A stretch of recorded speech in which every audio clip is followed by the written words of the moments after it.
هو الحي القيوم وأتوب إليه.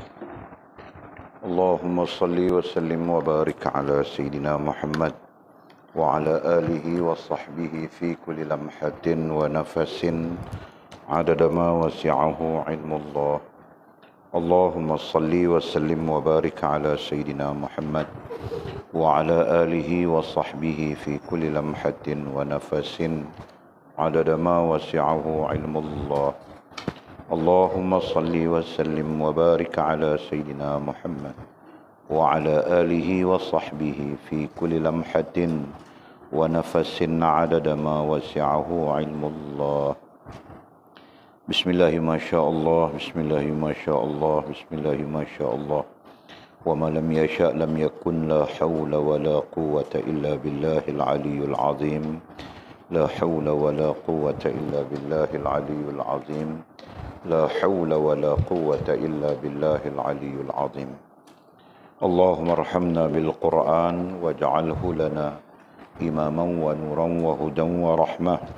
اللهم ذكرنا منه ما نسينا، علمنا منه ما جهلنا، وارزقنا تلاوته آناء الليل وأطراف النهار، واجعله لنا حجة يا رب العالمين. اللهم افتح لنا فتوح العارفين، وارزقنا فهم النبيين، واجعلنا من عبادك الصالحين والمتقين يا رب العالمين. بسم الله الرحمن الرحيم. قال مصنف رحمه الله تعالى: نفعنا الله بعلومه وبكتابه في الدارين، اللهم آمين يا رب العالمين. وبعد قال: janganlah kamu minta dari Allah perkara-perkara seperti dihindarkan dari kemiskinan, kesusahan, dan didatangi kaya dan kesenangan. Tetapi hendaklah kamu minta rasa senang dengan apa yang telah diuntukkannya, dan minta darinya perlindungan yang kekal dalam suasana dan keadaan yang ia tempatkan kamu, sehingga kamu dipindahkan ke lain suasana dan keadaan pula, dan keadaan yang berlawanan. Kerana kamu tidak tahu di mana letaknya kebaikan itu, dalam kayakah atau miskinkah, dalam kesusahankah atau dalam kesenangankah. Allah melindungi pengetahuan tentang sesuatu itu dari kamu. Dia sahaja yang tahu baik atau buruknya sesuatu perkara itu. Umar Ibn Khattab radhiyallahu ta'ala anhu dikatakan ada berkata, tidak menjadi masalah kepadaku dalam apa keadaan aku lihat paginya hari, sama ada ia membawa apa yang aku tidak suka atau apa yang aku suka, kerana aku tidak tahu di manakah letaknya kebaikan itu. Beliau berkata demikian kerana beliau redha dengan apa sahaja urusan Allah dan berpuas hati dengan ketentuan dan pilihan Allah untuknya. Firman Allah, berperang itu diwajibkan kepada kamu, dan berperang itu tidak kamu sukai. Mungkin kamu benci apa yang baik untukmu, dan kamu suka apa yang tidak baik kepada kamu. Allah tahu mana yang baik dan mana yang tidak baik, dan kamu tidak tahu. Teruslah dalam keadaan ini, sehingga keinginan hawa nafsu kamu musnah dan dirimu hancur, hina dan dikuasai dan ditakluki. Maka selepas itu tujuan, keinginan dan kemahuan kamu dan semua yang wujud akan keluar dari dalam hatimu, dan tidak ada yang tinggal di dalamnya kecuali Allah sahaja. Maka barulah hatimu akan penuh dengan cinta kepada Allah, dan niatmu untuk mencapainya akan menjadi ikhlas. Selepas itu, tujuan dan kehendak kamu akan dikembalikan kepada kamu dengan perintahnya untuk menikmati dunia ini dan akhirat. Dan kemudian itu, kamu akan pinta segala ini dari Allah dan mencarinya dalam kepatuhan dengan Allah dan bersesuaian dengan Allah Subhanahu wa taala. Jika dia beri kurniaan, kamu syukur. Jika ditarik olehnya kembali, kamu tidak pula meradang dan mengugut dan tidak sekali-kali menyalahi Allah.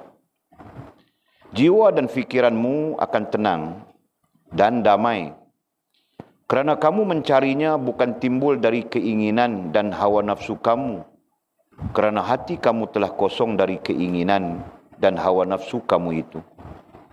Dan kamu tidak melayani sebarang hasrat kepada perkara-perkara ini, tetapi hanya semata-mata mengikuti perintah Allah melalui rayuan kamu kepadanya.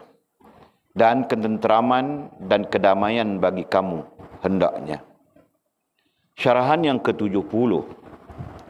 Bagaimanakah kamu berasa sombong dengan perbuatanmu sendiri dan bangga dengan dirimu sendiri dan mengharapkan ganjaran dari itu sambil kamu mengatakan bahawa ini semua adalah dari kuasa yang dikurniai Allah dan melalui pertolongannya dan izinnya. Jika kamu dapat mengelakkan dosa dan noda, maka itu adalah dengan pertolongan Allah dan perlindungannya jua. Mengapa pula kamu tidak bersyukur kepada Allah kerana pertolongan dan perlindungannya itu? Dan mengapa pula kamu tidak sedar bahawa kebolehan kamu menghindarkan dosa itu adalah dengan kurnia dan rahmat Allah jua? Mengapakah kamu berasa megah dengan sesuatu yang bukan kepunyaan kamu sendiri? Apabila kamu tidak boleh membunuh musuhmu tanpa pertolongan orang yang lebih gagah darimu yang membunuh musuh itu, dan kamu hanya menyempurnakan pembunuhan itu sahaja, dan tanpa pertolongan orang yang gagah itu, kamu pasti kalah. Maka mengapa kamu berasa sombong dengan perbuatanmu itu? Apabila kamu tidak boleh membelanjakan wangmu sendiri, melainkan ada pula seorang lain yang pemurah, yang benar dan boleh diharap menjaminkan kamu dengan mengatakan bahawa segala wang yang kamu belanja itu akan digantinya, maka barulah kamu berani membelanjakan wang kamu itu. Jika demikian, mengapa kamu berasa sombong dengan perbuatanmu itu? Okey, alhamdulillah, kita sambung lagi pengajian kita, syarahan yang ke-69.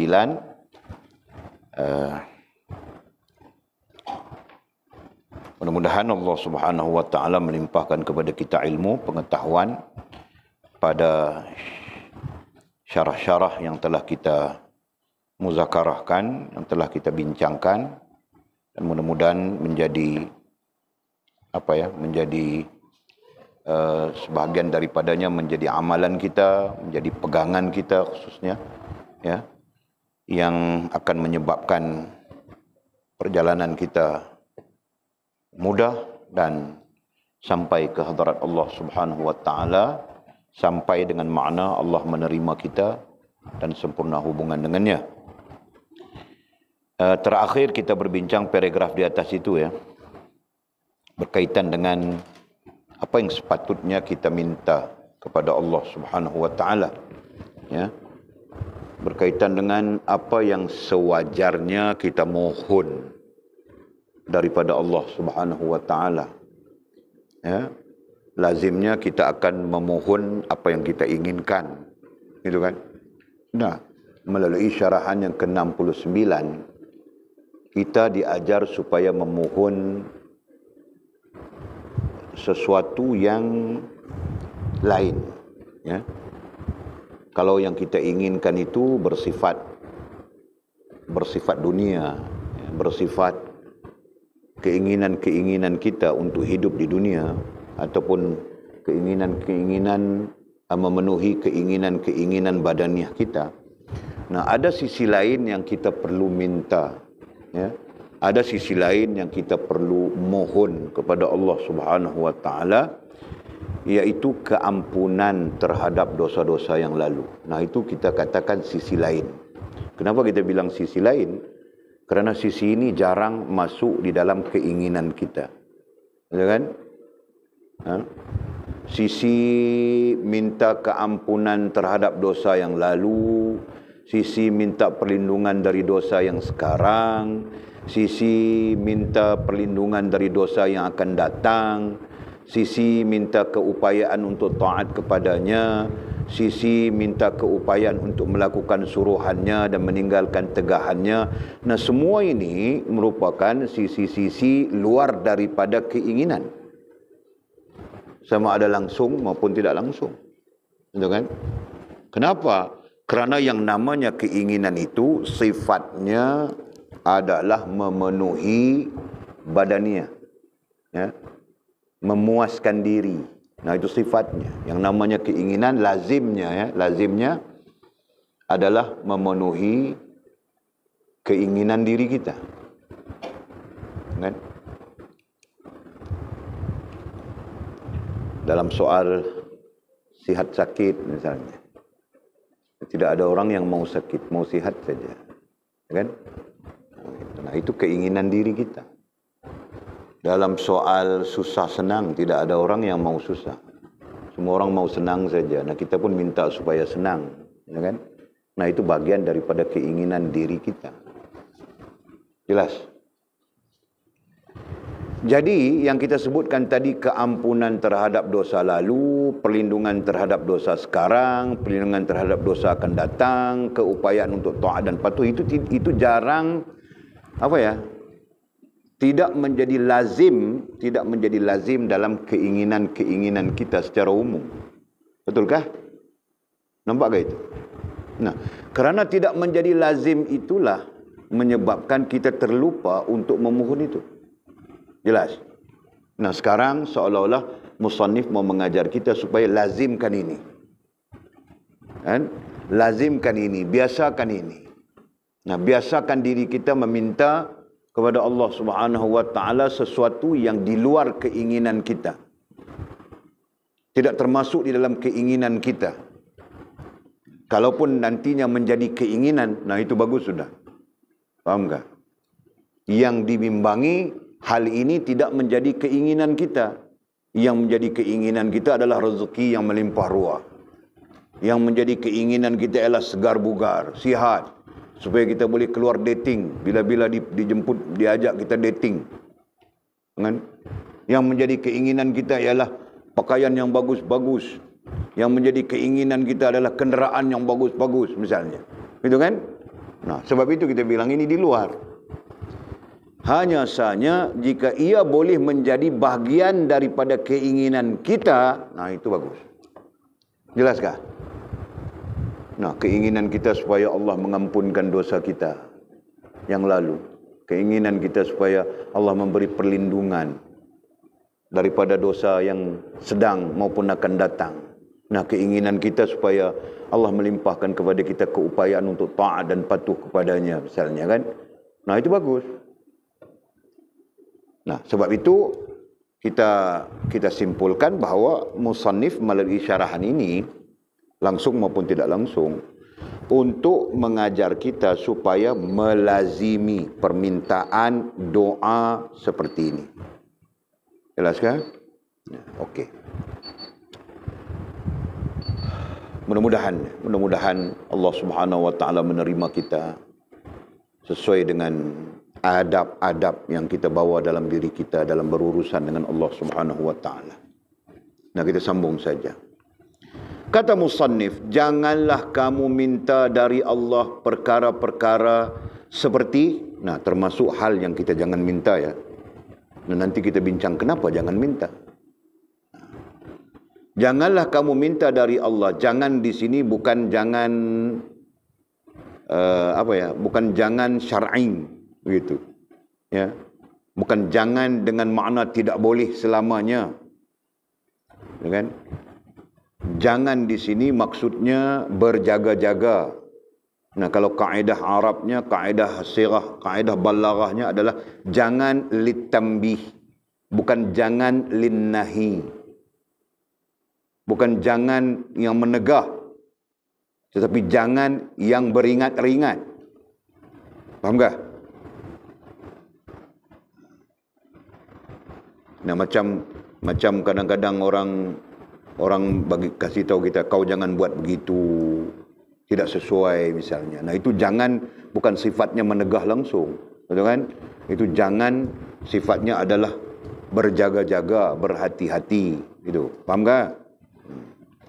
Jadi katanya janganlah kamu minta dari Allah perkara-perkara seperti dihindarkan dari kemiskinan. Nah, jangan minta begitu. Ya Allah, hindarkanlah aku dari kemiskinan. Jangan. Nah, kenapa? Karena kemiskinan itu bagian daripada cara bentuk Allah Subhanahu wa taala menguji kita hambanya. Nah, di sana kita perlu sedar ya, ada orang yang kaya benda tapi miskin jiwa. Paham tak? Nah, ada orang lain yang miskin benda tapi kaya jiwa. Jelas? Jadi katanya janganlah kamu minta dari Allah perkara-perkara seperti dihindarkan dari kemiskinan. Kenapa? Nanti ada jawaban. Kesusahan. Nah, janganlah kamu minta dihindarkan kesusahan. Dan didatangi kaya. Ya, didatangi minta kepada Allah, berilah kita kekayaan dan kesenangan. Nah, bilang musannif, mursyid kita secara rohaniahnya, jangan. Tetapi hendaklah kamu minta rasa senang. Sebaliknya, kita minta kepada Allah, doa kepada Allah, rasa senang. Rasa senang, aman, tenang. Nah, boleh pakai saja perkataan itu. Dengan apa yang telah diuntukkannya kepada kita. Jelas ayatnya? Ya. Kita secara tambihnya, secara peringatan, diajar supaya jangan minta dihindarkan dari kemiskinan, dari kesusahan, dari didatangi. Sebaliknya kita minta didatangi kaya dan kesenangan, itu kan? Hang nak pergi mana? Mai duduk dalam ni. Mai. Duduk dalam majlis barakah.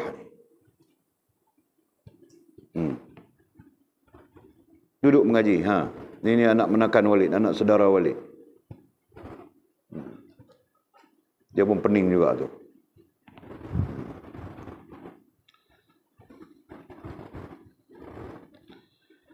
Tetapi hendaklah kamu minta. Nah, perhatikan ya. Tetapi hendaklah kamu minta rasa senang. Makinkan perkataan. Minta rasa senang dengan apa yang telah diuntukkannya. Ini apa? Ini terkait dengan apa? Ini terkait dengan adab. Ya. Jangan kita menunjukkan rasa tidak puas hati kepada Allah Subhanahu wa taala melalui akal, melalui hati, melalui rasa dan perasaan kita dan tingkah laku kita. Itu kan? Nah. Jadi yang terbaiknya apa? Yang terbaiknya adalah mohon kepada Allah supaya kita dapat rasa senang, tenang, aman dengan apa yang Allah untukkan kepada kita. Jadi Allah Subhanahu wa taala nantinya mungkin menguntukkan kepada kita kesenangan. Begitu kan? Nah, mungkin menguntukkan kepada kita kemiskinan. Nah, itu dulu contohnya. Nah, apakah kita tidak redha dengan kemiskinan itu? Fahamkah? Atau mungkin Allah Subhanahu wa taala menguntukkan kepada kita kesenangan. Nah, nantinya apakah kita hanya redha dengan kesenangan, tidak redha dengan kesusahan? Misalnya kan? Nah, sebab itu yang terbaik adalah kita mohon kepada Allah supaya kita senang, tenang, yang membolehkan kita redha, ya, keadaan apapun yang diuntukkan Allah kepada kita. Nah, ini termasuk adab-adab kerohanian ya, penting. Supaya nantinya rohaniah kita tidak memberontak kepada Allah Subhanahu wa taala. Ya, supaya nantinya rohaniah kita akan ngam sejajar dengan Allah Subhanahu wa taala, dengan lakuan Allah Subhanahu wa taala. Nampak kah? Dan katanya, dan minta darinya perlindungan dan kita minta kepada Allah Subhanahu wa taala darinya ya Allah, dan minta darinya ay Allah perlindungan yang kekal. Nah, kita mohon kepada Allah kemudiannya perlindungan. Perlindungan yang kekal dalam suasana dan keadaan yang ia tempatkan kamu. Nah, kita minta supaya Allah Subhanahu wa taala memberikan kepada kita perlindungan, dan perlindungan itu sifatnya kekal, ya, dalam suasana ataupun keadaan apapun yang Allah taala tempatkan kita.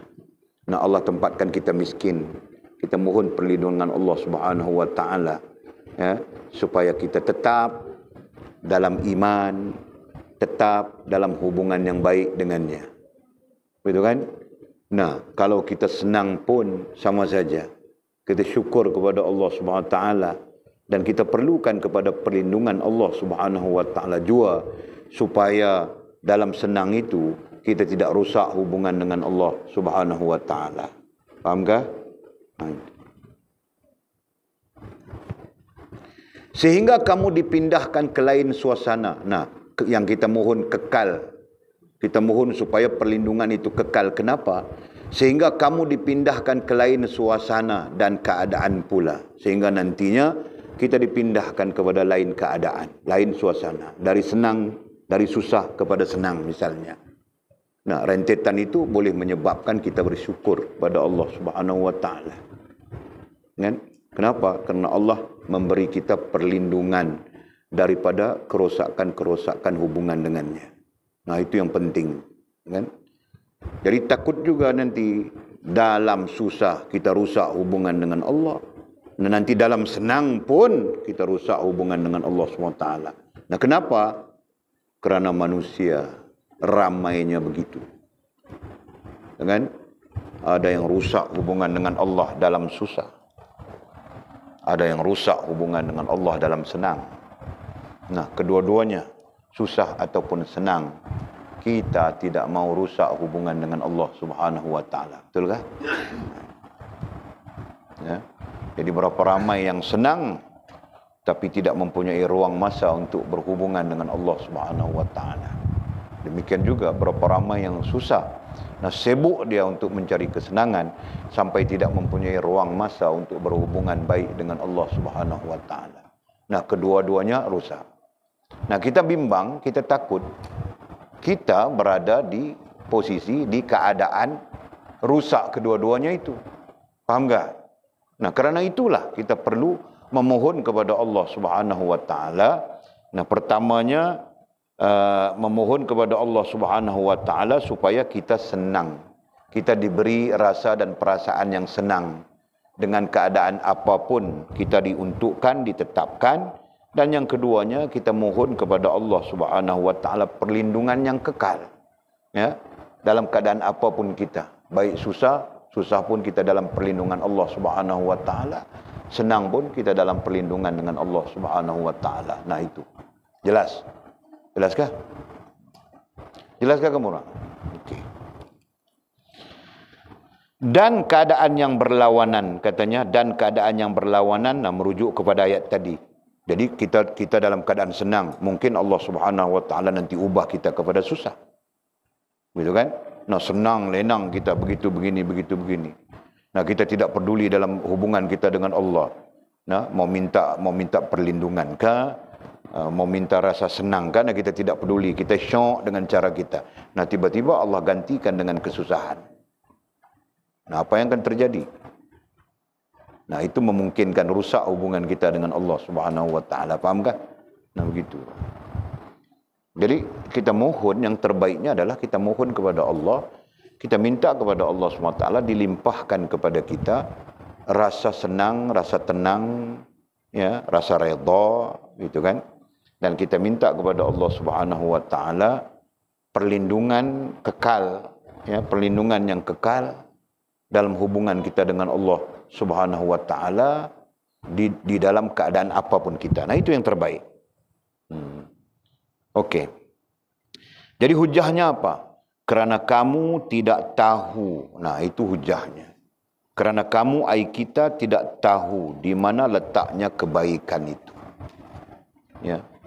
Sesungguhnya kita tidak tahu di mana letaknya kebaikan. Kebaikan yang dimaksudkan itu adalah sesuatu yang akan mendorong, sesuatu yang akan menyebabkan kita berhubungan dengan Allah SWT. Itu yang maksudnya kebaikan. Sesuatu yang menyebabkan kita jadi baik di sisi Allah SWT. Sesuatu yang menyebabkan Allah SWT terima kita. Nah, itu yang dimaksudkan dengan kebaikan. Nah, kerana kamu tidak tahu di mana letaknya kebaikan itu, ya. Sesungguhnya kita tidak tahu di mana letaknya kebaikan-kebaikan yang kita sebutkan tadi. Dalam kesusahankah atau dalam kesenangankah ini disebut di sini. Ya. Dalam kayakah atau miskinkah. Nah, kita tidak tahu di mana Allah meletakkan kebaikan. Dalam kesusahankah atau dalam kesenangankah. Nah, kita tidak tahu antara dua itu. Nah, Walid contohkan saja pada kamu orang, takut kamu orang tidak fahamnya. Walid punya seorang kawan yang kaya, duitnya banyak, motor besar, kereta besar. Cerita sudah dengan kamu orang. Nah, dia mendapat hubungan baik dengan Allah ketika dalam kesusahan. Faham kan? Nah, aksiden dia, patah kaki, dua-dua kaki patah, dua-dua tangan patah, rusuk patah. Tinggal tidak mati saja. Nah, baru dia kembali kepada Allah Subhanahu wa taala. Nah, artinya apa? Artinya dia mendapat kebaikan dalam kesusahan. Nah, ketika dia senang, lupa dia pada Allah Subhanahu wa taala. Ketika dia senang, seronok saja dia dengan laranya, dengan maksiatnya dan sebagainya. Faham tak? Itu contoh. Nah, sisi lain, contoh lain, nah, ada orang yang ketika susah mampu dia bersedekah. Ya kan? Mampu dia bersedekah, mampu dia membuat kebaikan-kebaikan itu, kebaikan ini. Nah, ketika dia senang, dia tidak mampu, tidak dapat dia melakukan kebaikan-kebaikan. Nah, itu contoh. Dan ada yang lain ketika dia senang, nah dia dapat melakukan kebaikan-kebaikan. Fahamkah? Jadi balik kepada ayat, kerana kamu tidak tahu di mana letaknya kebaikan itu. Sungguh kita tidak tahu di mana letaknya kebaikan yang menghubungkan kita dengan Allah Subhanahu wa taala. Sesungguhnya kita tidak tahu. Allah saja yang maha tahu tentang itu. Nah, jadi kita perlu apa? Kita perlu menjaganya, menerimanya dengan redha dan menganggapnya sebagai amanah daripada Allah Subhanahu wa taala. Nah, itu. Allah melindungi pengetahuan tentang sesuatu itu dari kamu. Nah, Allah melindungi. Apa maksud Allah melindungi? Nah, maksudnya Allah jaga. Allah jaga, Allah pelihara pengetahuan tentang sesuatu itu dari kamu. Dalam arti kata yang lain, Allah tidak memberitahu kita semua perkara. Ya, melainkan apa yang layak kepada kita saja. Allah tidak memberi pengetahuan kepada kita semua perkara, melainkan apa yang layak kepada kita. Nah, para awliya Allah Subhanahu wa taala, mereka mempunyai kelayakan mengetahui banyak perkara. Nah, apalagi para anbiya, para nabi, nah mereka diberi pengetahuan oleh Allah seluas-luasnya. Sedikit rendah para awliya. Nah, turun sampai kepada kita orang awam, ya. Nah, pengetahuan kita sangat terbatas. Wa ma utitum minal ilmi illa qalila, tidaklah kami berikan kepadamu ilmu pengetahuan melainkan sedikit. Nah, kita perlu faham yang pengetahuan kita itu adalah sedikit. Nah, justru itu kita tidak tahu di mana Allah meletakkan kebaikan, ya. Kita tidak tahu di mana Allah Subhanahu wa taala meletakkan kebaikan-kebaikan yang akan menghubungkan kita dengan Dia. Gitu kan? Nah, kita tidak tahu. Melainkan kita aulia Allah Subhanahu wa taala sudah. Itu posisi-posisi yang kita boleh capai, yang dibenarkan kepada kita capai. Ya kan?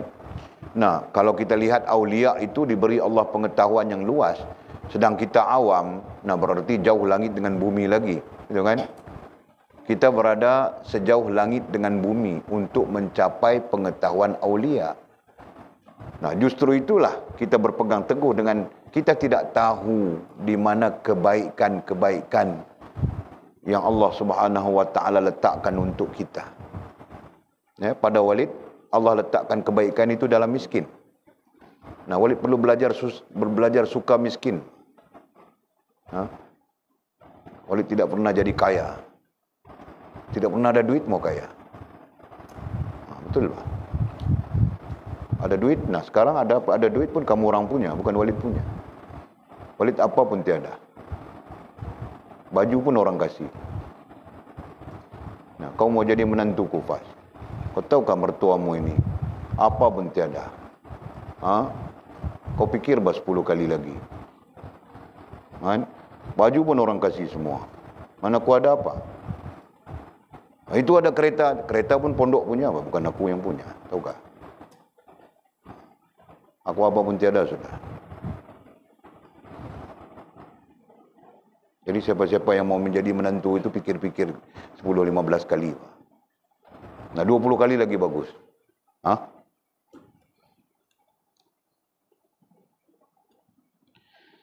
Dia sahaja, dia ai Allah Subhanahu wa taala. Dia ai Allah Subhanahu wa taala sahaja yang tahu. Dan bukan tahu, maha tahu. Ya. Dia ai Allah Subhanahu wa taala sahaja yang maha tahu baik atau buruknya sesuatu perkara itu. Dan kita tidak tahu. Sesungguhnya kita tidak tahu. Kita rasa bagus saja padahal membawa keburukan kepada kita. Ya kan? Kita rasa tidak bagus, nah padahal membawa kebaikan kepada kita. Sebab itu Allah menjadikan alam semesta ini dibilang apa? Sunnatullah. Ada orang baik, ada orang jahat. Apakah Allah Subhanahu wa taala tidak mempunyai kuasa menghapuskan semua orang jahat? Boleh kan? Dan bahkan menghapuskan kejahatan, boleh kan? Tapi itu adalah sunnatullah.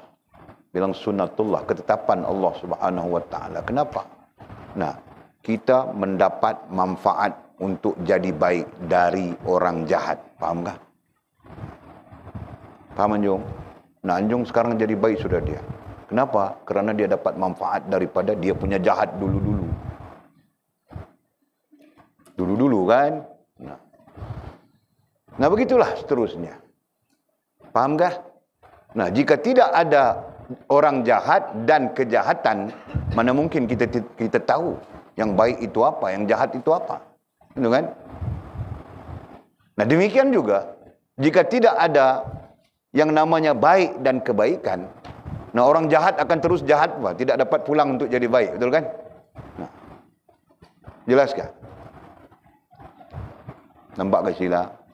Begitu, Pak. Sunnatullah. Jadi kita lihat saja, oh ini perbuatan ini tidak bagus, ini termasuk perbuatan jahat misalnya.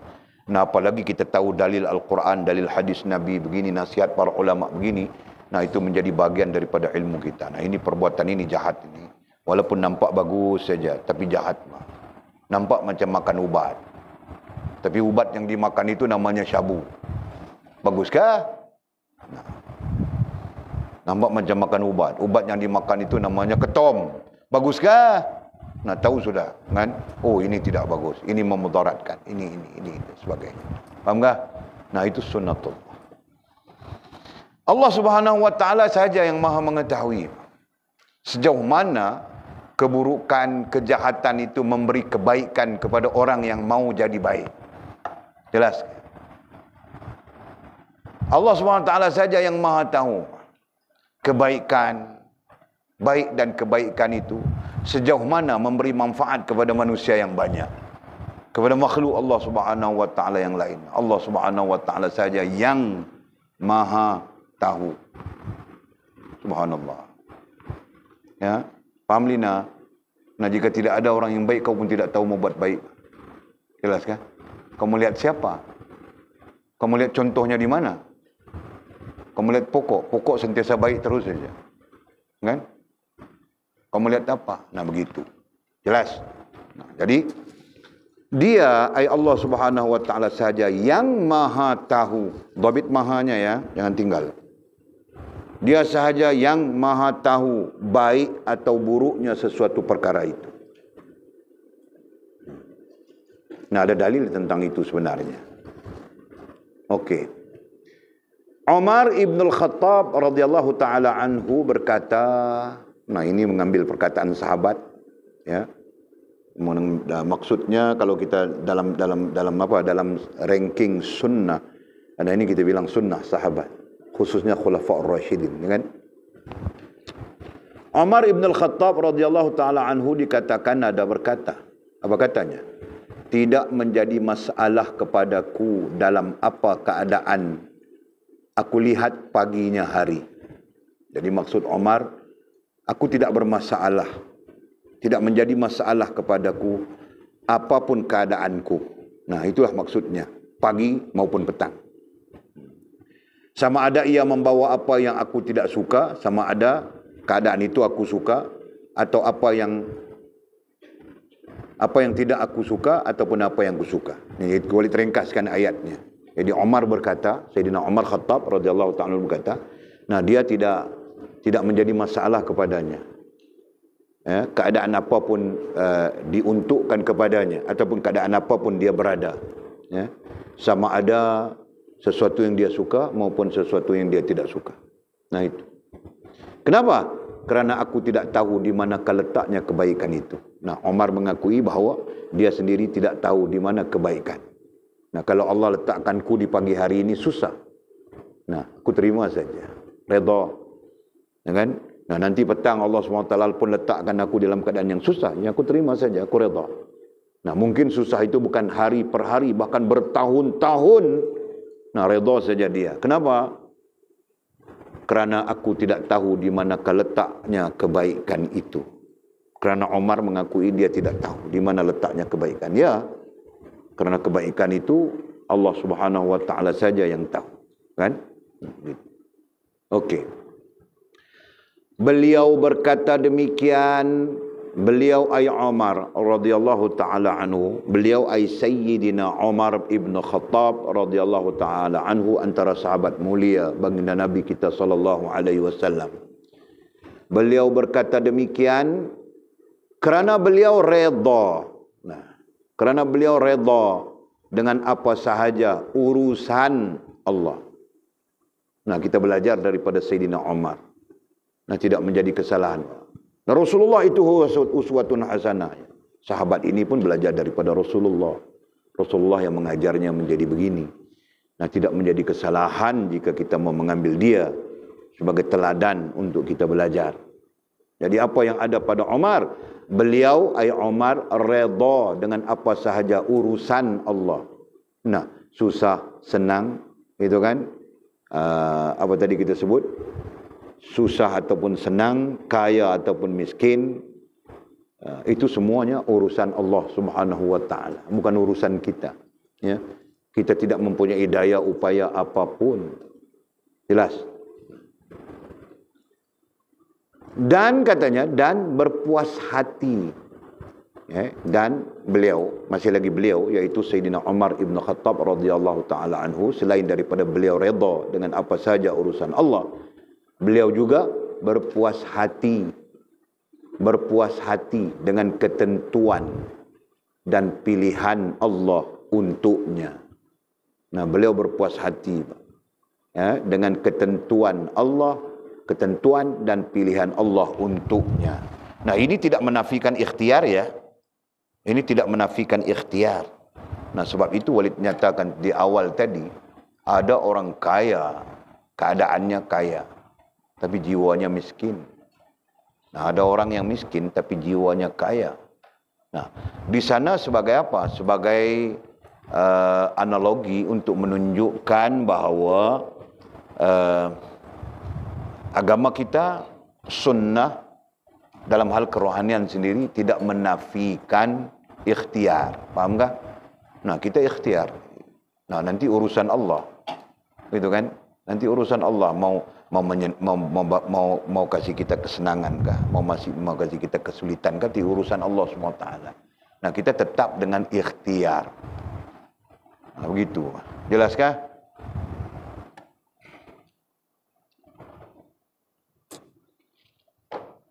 Nah, teks ini sangat ilmiah. Teks yang kita baca tadi sangat ilmiah. Beliau, Sayyidina Umar ibn Khattab radhiyallahu taala anhu berkata demikian. Nah, yang dia cakapkan tadi itu kerana beliau redha, ya, kerana beliau redha dengan apa sahaja urusan Allah. Nah, itu termasuk urusan Allah. Memberi kaya, memberi miskin, memberi susah, memberi senang, memberi sihat, memberi sakit, memberi mudarat, memberi manfaat. Nah, itu semua urusan Allah Subhanahu wa taala. Mana ada campur tangan kita? Kalaupun ada campur tangan kita dari sudut ikhtiari saja. Dari sudut ikhtiar, ya. Bukan memberi kesan kepada ikhtiar kita. Adapun kesan kepada ikhtiar kita itu tetap milik mutlak Allah Subhanahu wa taala. Betul kan? Nah, ada orang sakit begini-begini masuk hospital 10 hari, 15 hari keluar hospital sembuh dia. Betul kan? Nah, ada yang sama saja masuk hospital tidak sembuh-sembuh. Sampai-sampai hospital pun suruh keluar. Keluar dia. Nah, keluar di luar sembuh dia. Padahal di hospital tidak sembuh. Nah, ada begitu. Yang lain sama saja penyakitnya. Masuk hospital tidak sembuh. Keluar hospital tidak sembuh. 3 hari kemudian meninggal. Nah, macam-macam keadaan. Faham tak? Nah, semuanya milik Allah Subhanahu wa taala. Allah yang menentukan. Tidak ada orang yang mau mati, Pak. Kan? Nah, Allah menentukan dia meninggal. Sekian-sekian masa, sekian-sekian waktu meninggal dia. Walaupun ikhtiarnya beribu-ribu, berpuluh ribu, beratus ribu mungkin. Nah, masanya sampai sudah Allah mengendakinya mati dia. Kenapa? Karena itu adalah urusan Allah. Jelaskah? Urusan Allah yang tidak ada campur tangan kita, melainkan ikhtiari. Nah, tetap saja ikhtiari tidak memberi bekas. Faham kah? Nah, itu. Dan siapa? Dan beliau Umar ibn Khattab radhiyallahu taala anhu berpuas hati dia, berpuas hati dengan ketentuan dan pilihan Allah untuknya. Nah, kita pun perlu belajar begitu kan? Kita pun perlu belajar untuk berpuas hati. Jadi sebab itu Walid katakan teks yang kita baca ini sangat ilmiah. Sangat ilmiah. Ya. Nah, kita pun perlu belajar berpuas hati. Memadai, berpuas hati, redha dan sebagainya. Dengan tidak menafikan ikhtiar. Nah, salah bah kau tidak berikhtiar, kau cuma mau puas hati. Itu salah. Nah, itu nanti jadi qadariyah, jadi jabariyah, akidah-akidah yang sesat, iman yang sesat, gitu kan?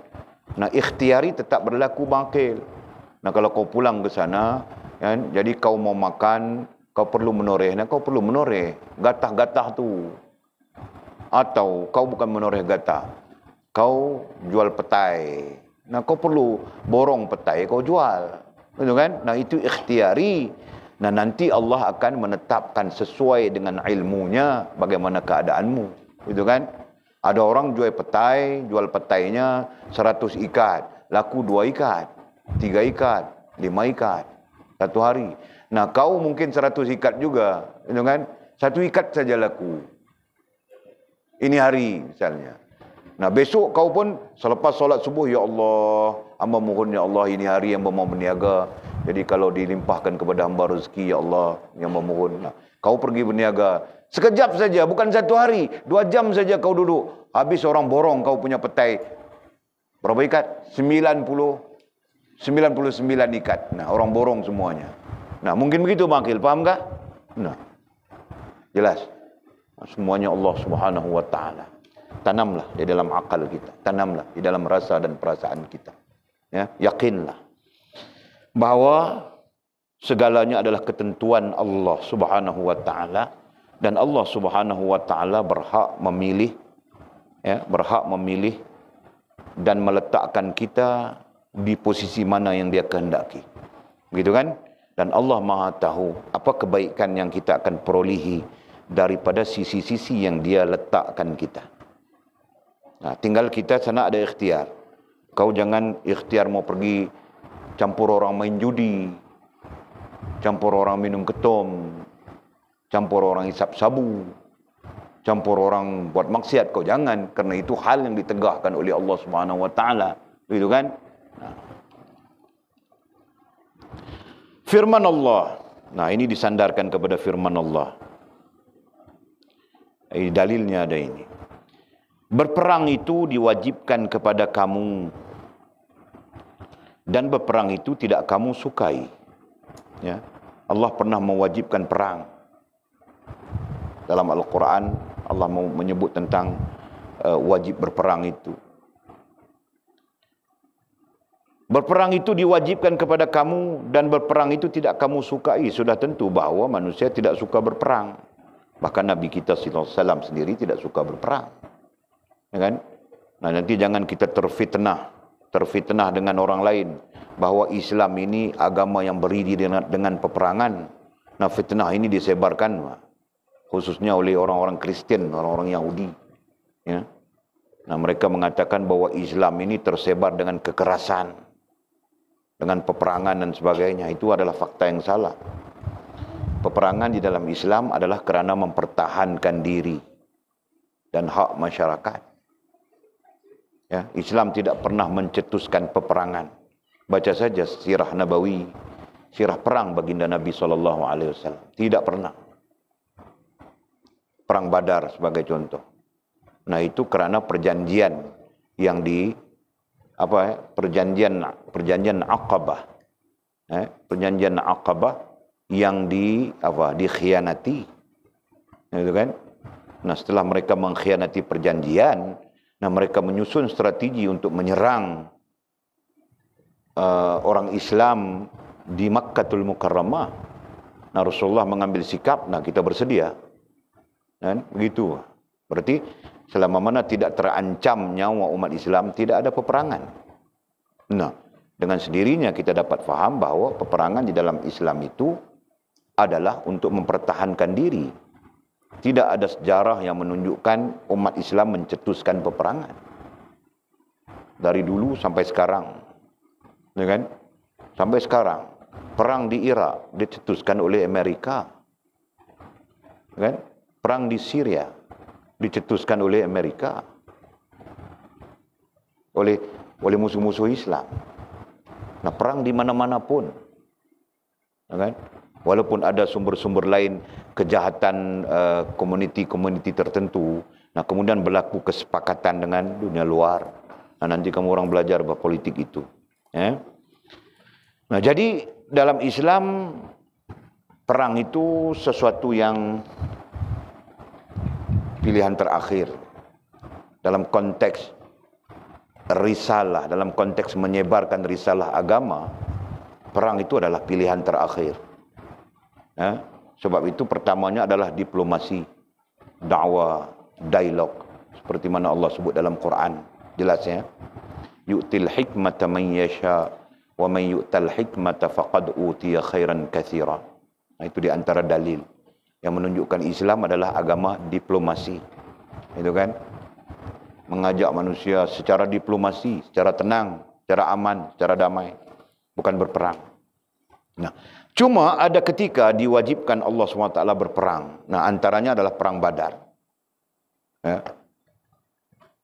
Jadi, padahal berperang itu tidak kamu sukai, betul. Memang betul, Nabi SAW sendiri tidak suka berperang. Menumpahkan darah dan sebagainya. Sahabat-sahabat baginda Nabi SAW sendiri pun tidak suka berperang. Nah, apalagi dalam jumlah kaum muslimin yang sedikit. Ya. Dalam perang Badar kaum muslimin cuma 313 orang saja. Senjatanya pun Bak kata Mizi lebih kurang saja. Kan? Jadi senjatanya lebih kurang saja. Bahkan ada periwayat mengatakan tidak bersenjata, pakai pelepah tamar saja. Ya kan? Ada periwayat sirah, ya, ahli-ahli sirah menyatakan perang Badar itu bukan semua kaum muslimin 313 orang itu memiliki senjata. Nah, ada yang bawa perisai saja, penepis saja, senjata tiada. Yang bawa senjata mungkin sumbing, mungkin begitu, mungkin begini. Nah, itu periwayat ya, berbeza. Yang lain ada pakai pelepah tamar saja. Dalam arti kata yang mudah, dia apa ya? Orang bilang apa? Dipukul dengan pelepah tamar itu saja. Dengan harapan musuh pengsan, kan?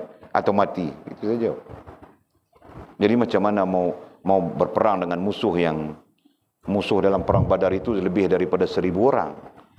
Dan dalam periwayatan mengatakan lengkap dengan senjata perisainya, itu kan, dengan kuda-kuda perangnya, kuda-kuda tempurnya. Berarti sahabat-sahabat pun tidak suka berperang, apalagi dalam jumlah yang sedikit, begitu kan. Nah, tetapi kerana diperintahkan oleh Allah Subhanahu wa taala. Jadi itulah rentetan ayatnya. Berperang itu diwajibkan kepada kamu dan berperang itu tidak kamu sukai. Mungkin kamu benci apa yang baik untukmu dan kamu suka apa yang tidak baik kepada kamu. Nah, ayat ini kelihatannya terbalik. Mungkin yang kamu benci itu memberi kebaikan kepadamu dan yang kamu suka itu tidak memberi kebaikan kepadamu. Nah, itulah lafaz ayat. Nah, surah berapa ayat berapa mu'jam? Cek tengok. Baqarah, Al-Baqarah 216. Nah, ayat ini kita jumpa sudah sebelum-sebelumnya. Jadi perang, ya, isunya di sana adalah perang. Sedangkan sahabat-sahabat baginda Nabi SAW termasuk Nabi tidak suka perang. Rupanya peperangan itu memberi kebaikan kepada kaum muslimin ketika itu. Paham tak? Nah, yang tidak disukai memberi kebaikan. Nah, itulah maksudnya. Nantinya kita membawa petunjuk Allah Subhanahu wa taala ini dalam kehidupan kita. Nah, yang kita tidak sukai itu sebenarnya mungkin membawa kebaikan kepada kita.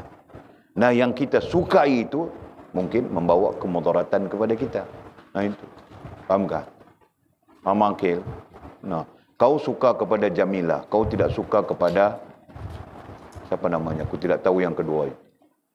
Nah, padahal Jamilah itu cantik orangnya dia. Si yang kedua itu tidak cantik. Tapi kesolehahan ada pada yang kedua. Hanya Jamilah ini seksi saja. Itu kan?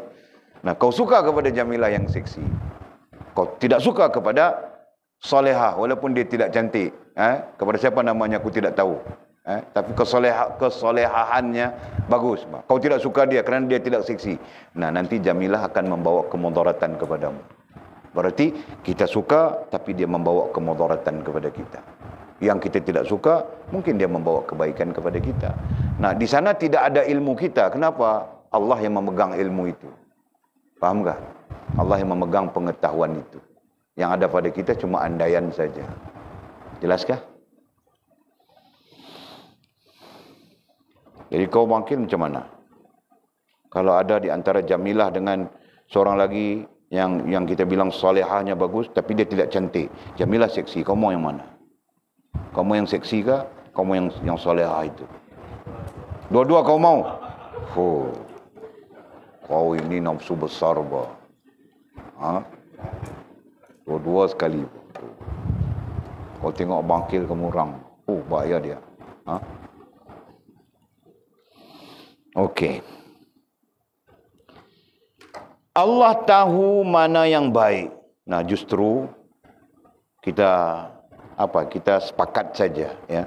Kita sepakat saja dengan Al-Quran, kita sepakat saja dengan Sunnah, kita sepakat saja dengan penjelasan para ulama kita, ya, bahawa Allah Maha tahu mana yang baik dan mana yang tidak baik, dan kamu tidak tahu. Nah, kita sepakat saja dan kita bersetuju, ya.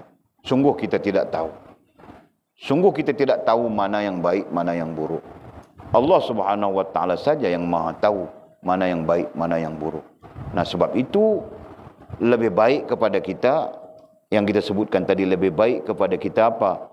Mohon kepada Allah Subhanahu wa taala rasa senang, rasa tenang, ya, rasa redha dengan apapun yang diuntukkan kepada kita, ya.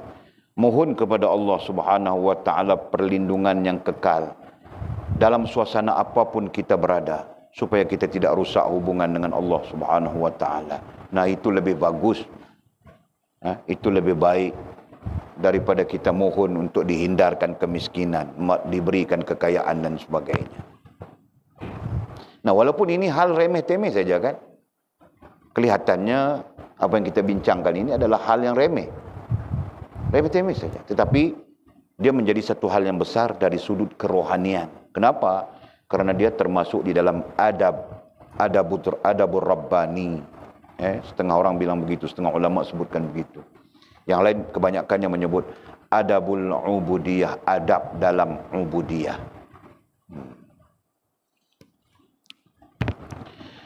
Kemudian kata musannif, teruslah dalam keadaan ini. Teruslah dalam keadaan ini. Nah, ini isim isyarah apa? Nah, dalam keadaan kita menyedari, dalam keadaan kita sedar, Allah Maha tahu mana yang baik, mana yang tidak. Kita tidak tahu. Nah, dalam keadaan ini. Nah, ini keadaan apa sebenarnya? Ini adalah keadaan sedar diri. Ya. Sedar diri. Kalau kita sedar diri kita tidak tahu. Allah saja yang Maha tahu. Nah, teruslah dalam keadaan ini, sedar diri. Jadi nanti sedar diri apa? Nah, rujukkan di atas itu saja paragrafnya.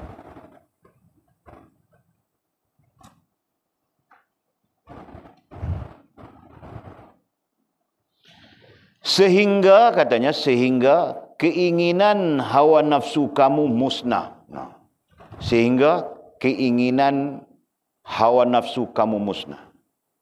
Nah, rupa-rupanya ini merupakan proses ya. Ini merupakan satu proses untuk menundukkan hawa nafsu kita. Nah, begitu. Dan tidak pelik kalau kita kaitkan dengan Allah menguji kita 4 tujuan, gitu kan? Nah, setiap dalam tujuan itu terkait dengan apa yang kita bincangkan. Nah, ya, kalau tujuan kita Allah memilih kita, misalnya, kan? Tujuan kita Allah mengampunkan dosa kita dan sebagainya. Nah, setiap tujuan itu terkait dengan terkait dengan keinginan hawa nafsu yang perlu dimusnahkan. Salah. Saya nak menikah, saya nak teronah hang pergi.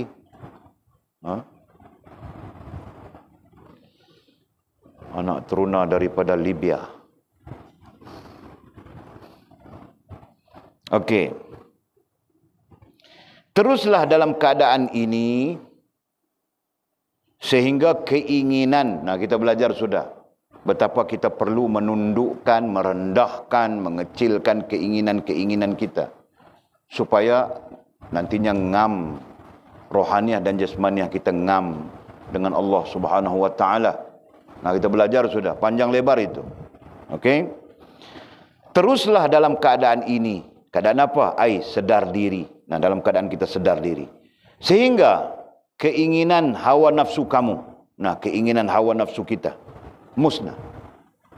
Ya. Keinginan hawa nafsu kita musnah. Dan dirimu hancur. Dan dirimu. Nah, dirimu di situ adalah keegoan, keakuan. Nah, yang dalam arti kata yang lain bertuhankan kepada diri sendiri. Dan dirimu keegoan, keakuan, apa lagi disebut tadi? Bertuhankan kepada diri sendiri, hancur.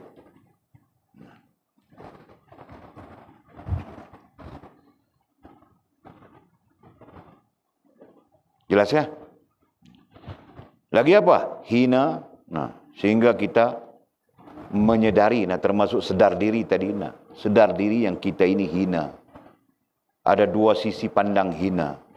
Satu sisi pandang hina dari proses kejadian kita, proses terjadinya kita.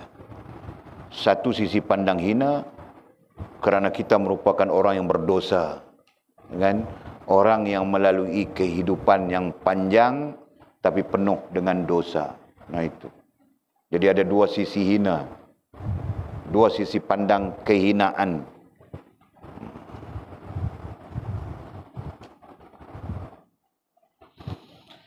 Dan dikuasai. Nah, kehinaan itu terkait dengan apa? Terkait dengan diri kita dikuasai. Ya.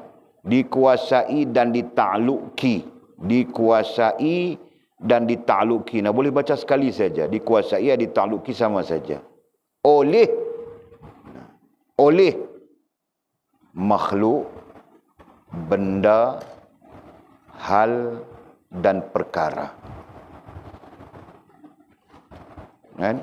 Nah, mungkin saja kita boleh dhabit dikuasai dan ditakluki oleh selain daripada Allah Subhanahu wa taala. Nah, kita boleh dhabit begitu. Atau kita dhabitkan hina dan dikuasai dan ditakluki oleh makhluk, benda, hal dan perkara. Nah, maksud jelasnya adalah kita hina, kita menjadi hina di sisi Allah Subhanahu wa taala apabila makhluk, apabila benda, apabila hal, apabila perkara boleh menakluki kita, menguasai diri kita. Nah, itu. Nah, jelaskah? Jelas? Nah, siapa tidak jelas? Kau jelas, Mangkil? Okey. Jadi kita perlu terus dalam keadaan sedar diri ini, ya. Kita perlu terus dalam keadaan sedar diri ini, sehingga mudah-mudahan hawa nafsu kita musnah ini agak ekstrim, ya, mungkin tunduk, mungkin rendah, nah itu istilahnya, dan dirimu hancur, hilang diri kita, hilang yang namanya diri, keakuan itu hilang. Nah, apabila hilangnya diri kita, baru datang kesedaran bahawa apa yang ada pada kita adalah pinjaman daripada Allah Subhanahu wa taala. Jelaskah? Selama mana tidak hilang diri kita, maka kita akan tidak sedar bahawa apapun yang ada pada kita, zahir dan batin, rohaniah dan jasmaniah, adalah pinjaman daripada Allah Subhanahu wa taala. Nah, pentingnya. Nah, selanjutnya menyebabkan kita hina di sisi Allah. Kenapa hina? Kerana diri kita dikuasai, ditakluki oleh selain Allah. Nah, selain Allah itu apa? Makhluk, benda, hal dan perkara. Maka selepas itu, nah selepas daripada itu selepas itu, nah yang kita sebutkan di atas juga, kan? Maka selepas itu, nah Walid bagi pencerahan, selepas itu ai bebas daripada hawa nafsu diri sendiri dan penguasaan makhluk, benda, hal dan perkara. Nah itu. Maka selepas itu ai, nah bebas. Selepas itu ai bebasnya kita daripada makhluk, benda, hal dan perkara, ya. Selepas itu tujuan, katanya, tujuan, keinginan dan kemahuan pakai sekali saja. Maka selepas itu tujuan, keinginan dan kemahuan kamu dan semua yang wujud ya, selepas itu tujuan, keinginan dan kemahuan kamu dan semua yang wujud ai berada. Wujud di situ dengan makna berada. Semua yang wujud ai berada akan keluar dari dalam hatimu. Nah, akan keluar dari dalam hati kita. Nah, tujuan kita pun keluar, tinggal Allah Subhanahu wa taala saja. Keinginan, kemahuan pun kita akan keluar, melainkan ngam dengan Allah Subhanahu wa taala saja. Semua yang wujud, apapun yang ada di dalam hati kita, duit kah, telefon kah, kereta besar kah, motor besar kah, bini besar kah, awek besar kah, apa besar kah, nah semua akan keluar, ya, akan keluar daripada dalam hati kita. Nah, jadi seperti makil, macam wali Allah saja. Bolehkah makil? Nah, sekarang makil tidak peduli lagi Jamilah kah, Solehah kah, siapakah, nah dia tidak peduli lagi. Betul makil kan? Nah, sekarang makil pedulikan urusannya dengan Allah Subhanahu wa taala. Nah, satu hari saja makil istighfar mau 5,000 kali, Pak. Dengan makil kan? Kan. Nah, sambil potong pelepas sawit saja, astagfirullahalazim, astagfirullahalazim, astagfirullahalazim. Ku dengar, Pak. Masya Allah. Nah, itu contoh makil. Okey. Nah, mudah-mudahan Allah kasih itu padamu. Nah, okey. Nah, boleh ulang ayatnya ya. Maka selepas itu apa airnya? Sheila.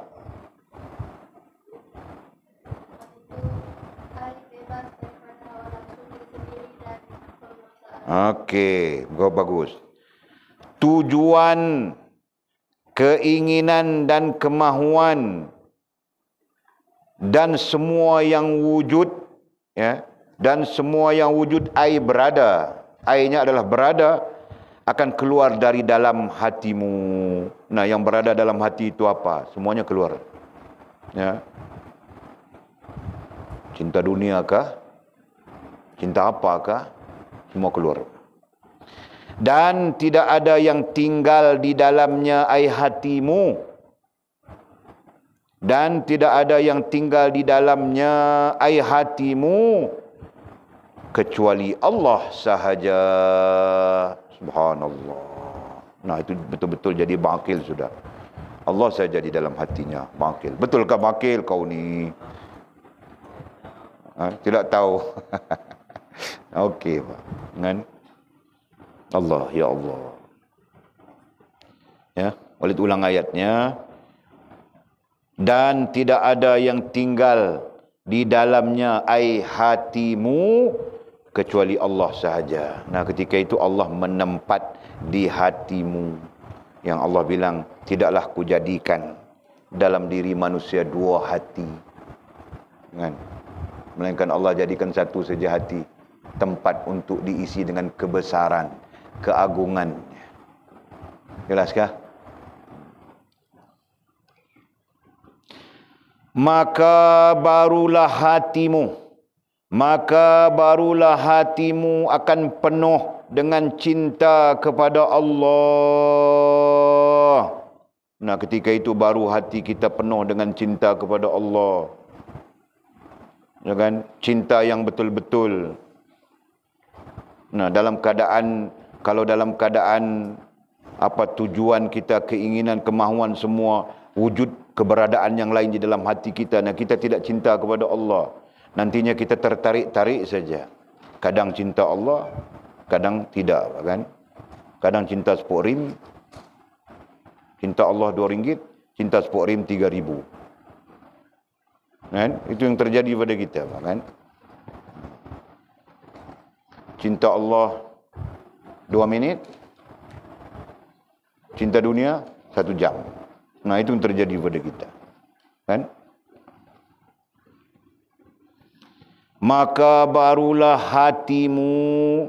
Nah, hati di situ rasa dan perasaannya. Jangan kita hilang fokus perbincangannya. Hati yang kita maksudkan secara lebih halus adalah rasa dan perasaan. Maka barulah hatimu akan penuh, kan? Akan penuh dengan cinta kepada Allah. Dan niatmu untuk mencapainya,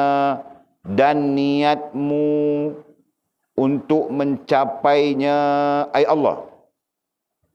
Dan niatmu, nah itu istilah ilmiah, kan? Dan niatmu untuk mencapainya, ai Allah Subhanahu wa ta'ala. Niat untuk mencapai Allah. Nah, itu kita memang menjadi niat para ahlilah, kan? Mencapai Allah dengan makna, sisi lain mengatakan hampir dengan Allah, mau hampir dengan Allah, mau taqarrub dengan Allah. Yang kita terjemahkan ia adalah Allah terima diri kita dan sempurna hubungan dengan Allah Subhanahu wa ta'ala. Itu mencapainya. Jika mau dhabit, dan niatmu untuk mencapainya, ai Allah terima diri dan sempurna hubungan dengan Allah, kan? Akan menjadi ikhlas. Nah, niat itu akan menjadi ikhlas. Kerana dia sebutkan niat, maka di hujungnya adalah ikhlas, ya kan? Nah, boleh saja kita menyebut niatmu untuk mencapainya akan menjadi kenyataan. Nah, boleh saja begitu, kan? Tapi kerana dia gabungkan dengan perkataan niat, maka disebutkan di sini ikhlas. Nah, kita faham sudah Allah akan menerima apabila kita ikhlas. Nah, jika kita tidak ikhlas, maka Allah Subhanahu wa taala tidak akan menerimanya. Hal itu disebutkan oleh Allah di dalam Al-Quran pada banyak tempat. Ya. Sebagian ulama mengatakan ikhlas itulah kunci Allah menerima diri kita dan sempurna hubungan dengan Allah Subhanahu wa taala. Kunci. Kan? Jadi kita lakukan apapun dengan ikhlas, lakukan kebaikan-kebaikan yang diperintahkan Allah dengan ikhlas. Nah, itu kuncinya.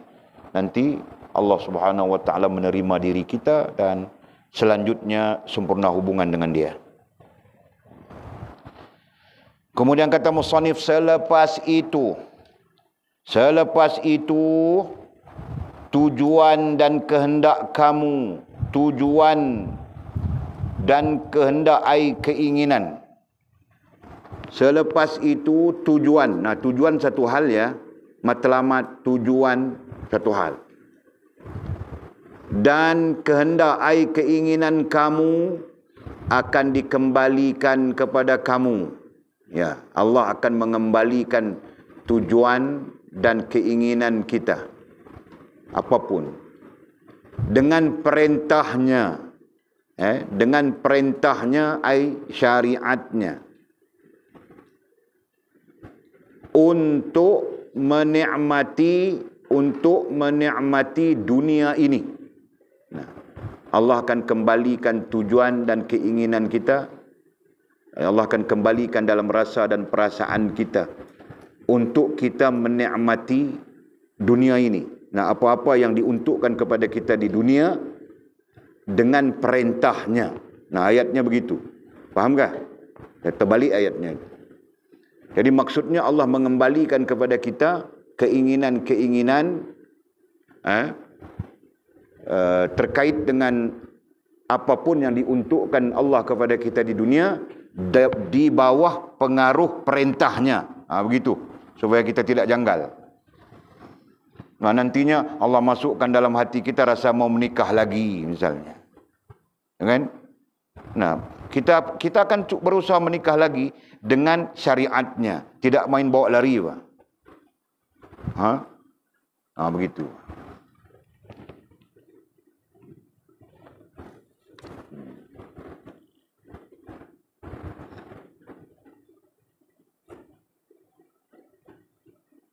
Dan akhirat katanya.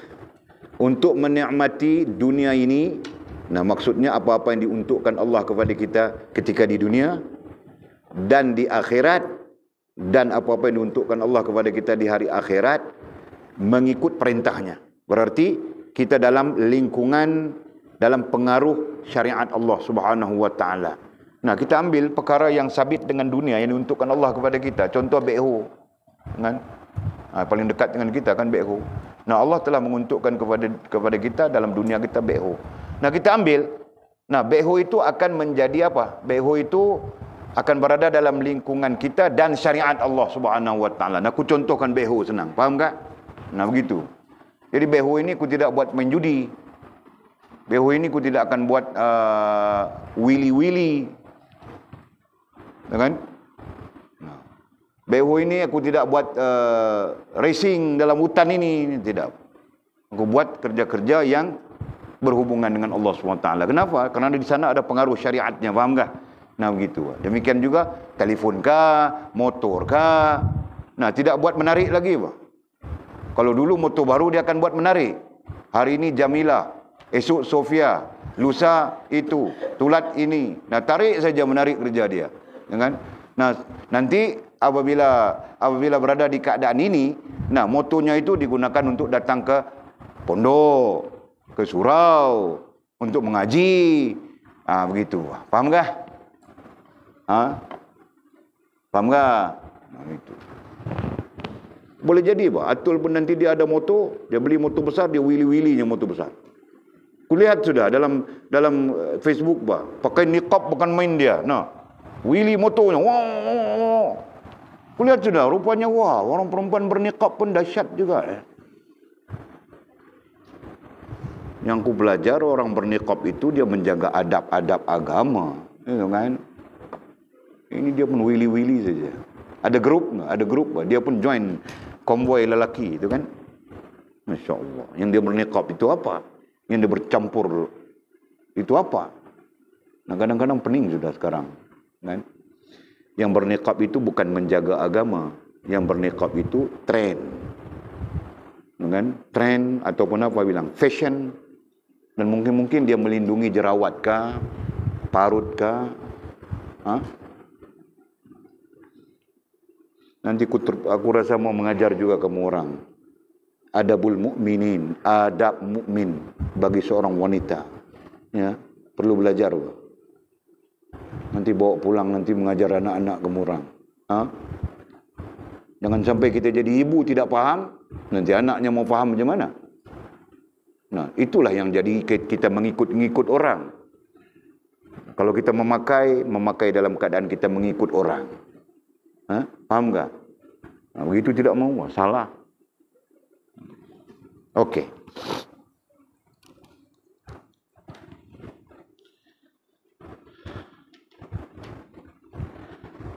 Dan kemudian itu katanya, kamu akan pinta segala ini dari Allah. Dan kemudian itu kamu akan pinta ai doa, ai minta sama saja. Segala ini apa? Segala ini ai menikmati dunia dan akhirat itu. Segala ini ai menikmati dunia dan akhirat itu, dan mencarinya ai ikhtiar.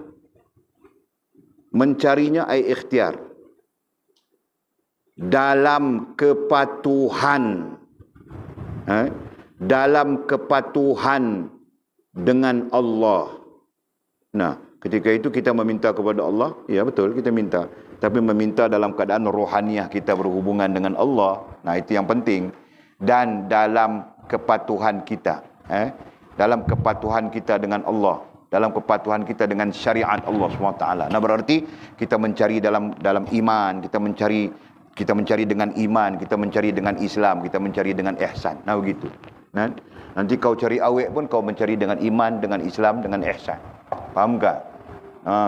Kau mau berbini pun kau mencari bini dengan iman, dengan Islam, dengan ihsan. Nah, begitu. Apapun yang kau cari untuk kau nikmati ketika di dunia ini, nah, kau terfikir sampai akhiratnya, nah, kau akan mencari dalam kepatuhan dengan Allah. Nah, begitu. Faham, Jul?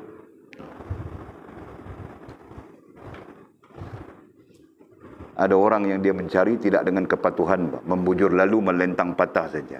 Janji seksi saja, tangkap. 3 bulan kemudian pening. Bedak saja 300. Belum lipstick. Bedak 300, lipstick 200, ketiak itu apa? Yang ketiak itu apa? Itu 150, campur, dia punya makeup saja 1,000 sebulan. Nah. Kan teruk kan, Faz kan? Nah, kalau macam dia orang ini, mana ada pakai tanah putih itu saja, Pak bedak. Kadang-kadang tepung saja, tepung tu kan. Faz? Nah, aku takut nanti belacan dia orang buat bedak.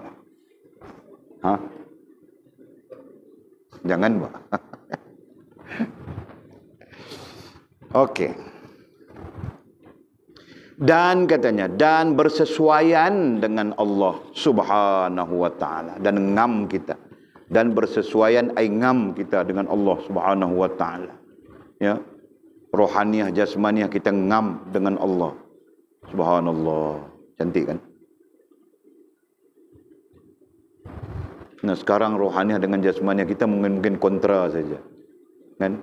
Rohaniah kita dan jasmaniah kita kontra dengan Allah. Tinggal lagi kita pura-pura, gitu kan?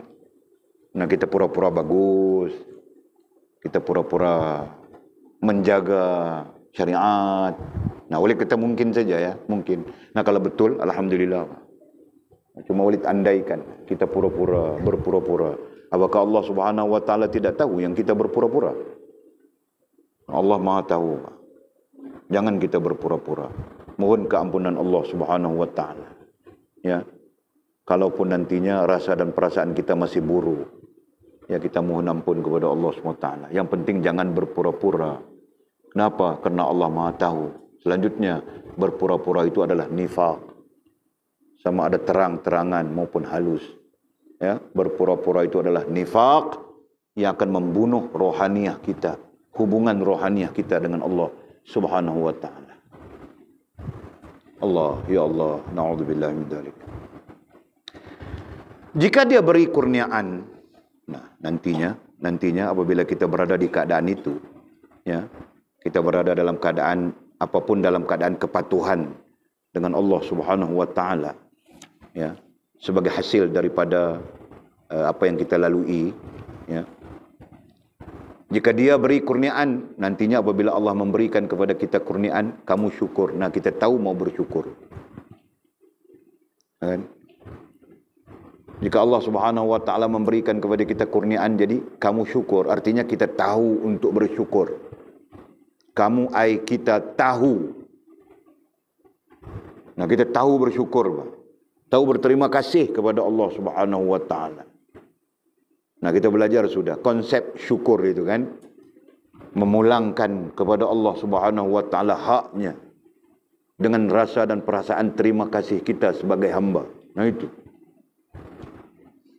Jadi memulangkan hak Allah Subhanahu wa taala itu banyak, termasuk infak dan sebagainya. Bentuknya itu banyak, ya kan? Nah, selain daripada rasa terima kasih, dan rasa terima kasih kita kepada Allah yang meminjamkan kepada kita rupa macam amai tanam sayur, yang meminjamkan kita rupa macam Bangladesh, yang meminjamkan kepada kita rupa macam tepung goma, yang meminjamkan kepada kita rupa macam-macam. Aku pun tidak tahu bercakap macam-macam mana, kan? Nah, syukur kepada Allah Subhanahu wa taala. Kemudian yang meminjamkan kepada kita rezeki yang kita makan hari-hari, kan? Yang meminjamkan kepada kita udara, yang meminjamkan kepada kita itu ini yang menjadi keperluan kepada kita, sedar maupun tidak sedar. Nah, semuanya kita tahu untuk bersyukur. Kan? Tahu meletakkan diri kita posisi hamba yang bersyukur bagaimana. Nah, itu penting.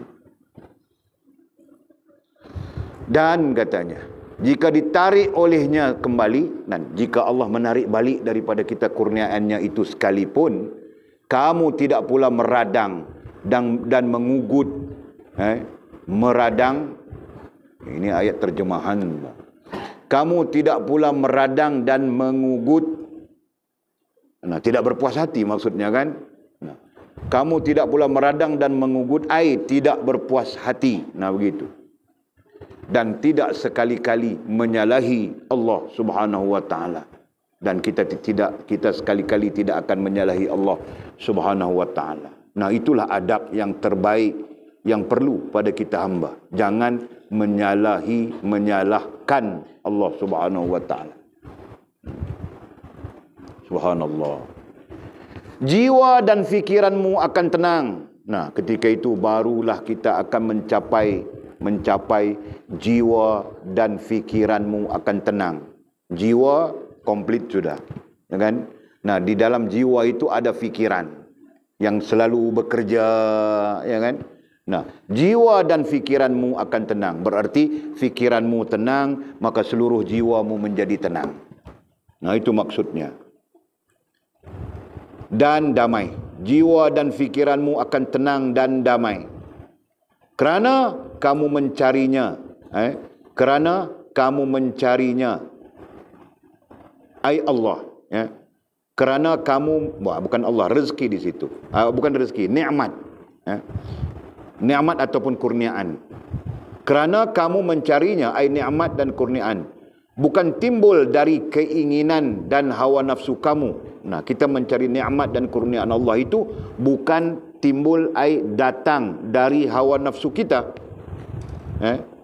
Kerana hati kamu telah kosong dari keinginan. Kenapa? Kerana hati kita telah kosong dari keinginan dan hawa nafsu kamu itu. Sedangkan hati kita telah kosong daripada keinginan dan hawa nafsu. Kenapa? Hati kita ada Allah, ada kebesaran dan keagungan Allah Subhanahu wa taala. Nah, kita bilang sudah tadi, kita bebas daripada pengaruh makhluk, benda, hal dan perkara. Nah, itu kita sebut sudah. Nah, dalam keadaan itu, dan kamu tidak melayani sebarang hasrat kepada perkara ini, ai dunia. Ya. Dan kamu tidak melayani sebarang hasrat. Hasrat, nah hasrat termasuk keinginan juga, bukan? Hasrat termasuk keinginan. Dan kamu tidak melayani sebarang hasrat, ai keinginan kepada perkara ini, ai dunia. Nah, perkara ini ai dunia yang tidak menghubungkan kita dengan Allah Subhanahu wa taala. Tetapi hanya semata-mata mengikuti perintah Allah, katanya. Bukan kita melayani hasrat, melayani keinginan dunia kita yang tidak menghubungkan kita dengan Allah. Sebaliknya, hanya semata-mata mengikuti perintah Allah. Nah, sebaliknya sebenarnya kita taat dan patuh kepada Allah SWT. Melalui rayuan kamu kepadanya. Melalui rayuan ai doa kamu kepadanya. Melalui rayuan ai doa kita kepadanya. Dan ketenteraman dan kedamaian bagi kamu. Maka kerana itulah Allah melimpahkan kepada kita ketenteraman dan kedamaian bagi kita. Nah, dalam pada kita mencari rezeki, mencari juga kan? Mencari, nah kita aman, tenang, bahagia saja.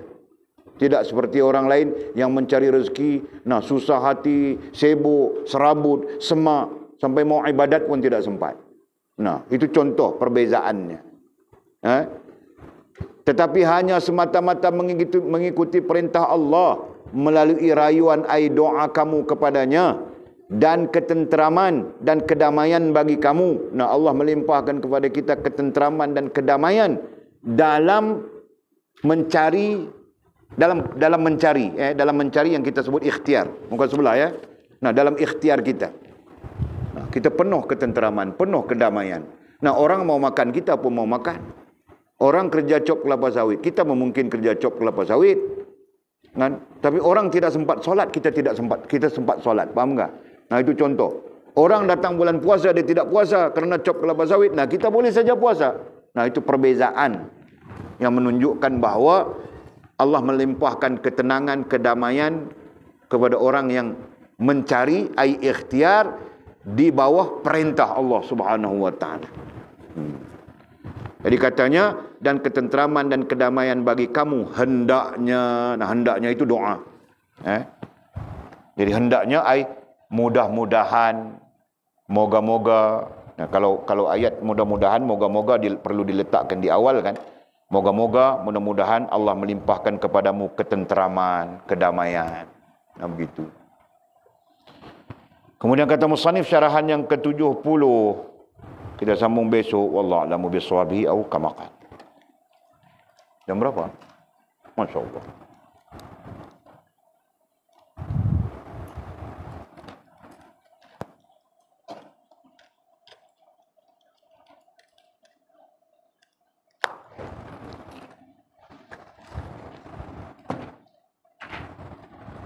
Nah, ada soalan kah? Tiada. Silakan. Ya.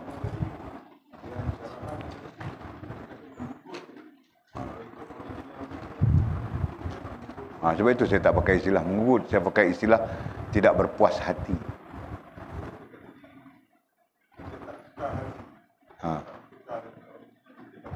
Yes.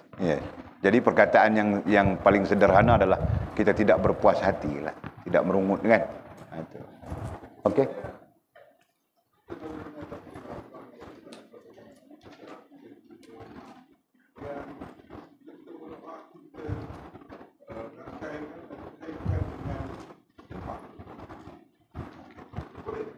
Macam mana? Macam mana? Ulang balik. Kaitkan dengan apa? Infak.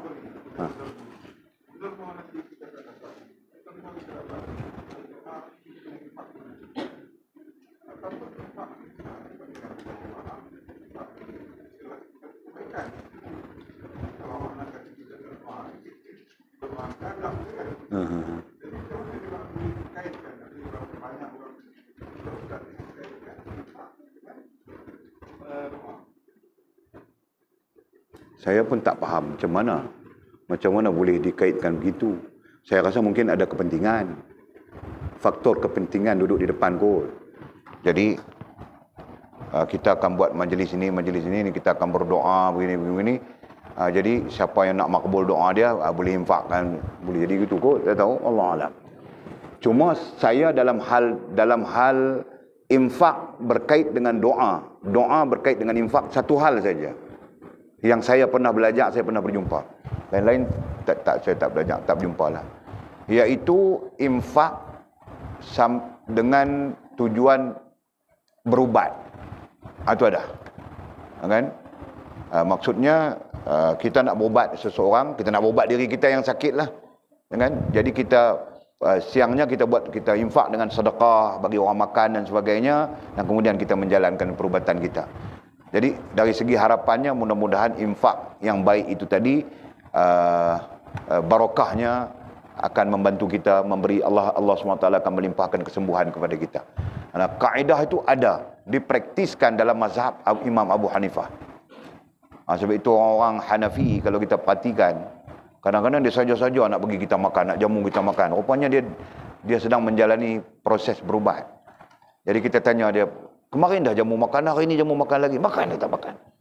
Doa mohon Allah SWT sembuhkan saya. Dia kata, siapa? Dia kata, saya sedang menjalani proses berubat. Contohnya begitu. Banyak diamalkan di kalangan orang-orang yang mengikut Imam Abu Hanifah rahimahullah ta'ala. Jadi dalam kita mazhab Syafi'i ini tak berapa ambil benda tu sebagai pot lah. Sebab itu tak ada. Adapun dalam konteks yang Abang Haji katakan tadi tu, saya pun tak faham. Law ni banyak lagu tu lah. Saya faham lah maksud soalan Abang Haji tu. Banyak akan cuba mengaitkan begitu, mengaitkan begini, mengaitkan begitu, mengaitkan begini. Wallahualam. Banyak lah. Jadi tak tahu saya tak berani nak bagi komen. Bukan tak tahu nak komen sebenarnya itu. Apa alasan? Sandaran dia apa? Ya kan? Kadang-kadang tak ada sandaran pun diwujudkan benda tu, dicetuskan benda tu. Sisi lain ada kepentingan-kepentingan lah. Saya rasa lagu tu lah, wallahu alam. Kita tetap berteguh dengan apa yang kita tahu lah. Tak perlulah sandang kepada apa pun. Nak berdoa lah. Ya kan? Nak infak lah. Ya kan? Ya, tak ada hal apa pun. Dia adalah amalan. Itu saja. Wallahu a'lam. Habis. Bismillahirrahmanirrahim. Alhamdulillahirabbil alamin wassalatu wassalamu ala asyrafil anbiya'i wal mursalin sayyidina wa maulana Muhammad wa ala alihi wa sahbihi ajma'in. Allahumma iftah lana futuhal 'arifin warzuqna fahman nabiyyin waj'alna min ibadikas salihin. Allahumma ihdinas siratal mustaqim siratal ladzina an'ama Allah minan nabiyyin was-siddiqin wasyuhada'i was-salihin. Allahumma rabbana iftah bainana wa baina qaumina bil haqq wa anta khairul fatihin. Allahumma a'inna ala dzikrika wa syukrika wa husna ibadatik. Allahumma faqihna fid din wa 'allimna at-ta'wil. Allahumma faqihna fid din wa 'allimna at-ta'wil. Allahumma faqihna fid din wa 'allimna at-ta'wil. Wa sallallahu ala sayyidina Muhammadin wa ala alihi wa sahbihi wa baraka wa sallam. Walhamdulillahi rabbil alamin. Taqabbalallahu minna wa minkum. Aqimis